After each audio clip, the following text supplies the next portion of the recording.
नमस्कार मु ओजेएस कंसल्टेंसी तरफ लिखु आपण जहाँकि एसबीआई क्रेडिट कार्ड रे जॉब नहीं आसी फास्ट तो जानिबा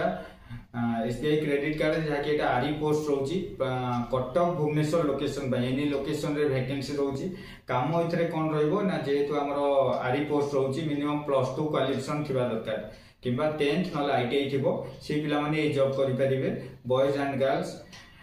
काम रोची आपनकर शॉपिंग मॉल हैला पेट्रोल पंप हैला किबा रेलवे स्टेशन हैला ए जगह आपनको कस्टमर सहित कथा है कि लीड उठियार अछि क्रेडिट कार्ड जो माने करबा को चाहउछंती तो से जगह आपनकर से काम रहइबो 8 घंटा ड्यूटी रहउची सैलरी भलो रहइबो 18000 रहउची सैलरी फिक्स रहउची ता परे आपनको इंसेंटिव रहइबो काम अनुसार नै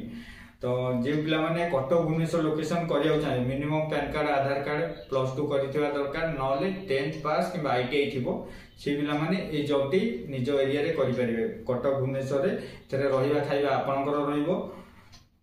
जे पिला माने चाहउछन ए जॉब करिया को मिनिमम 18000 एबव सैलरी रहउची तो आपण माने हम वीडियो माध्यम रे कांटेक्ट करि परिबे अधिक रो अधिक डिटेल्स जानि आपण माने ए बैंक जॉब को पाई परिबे रहिली नमस्कार।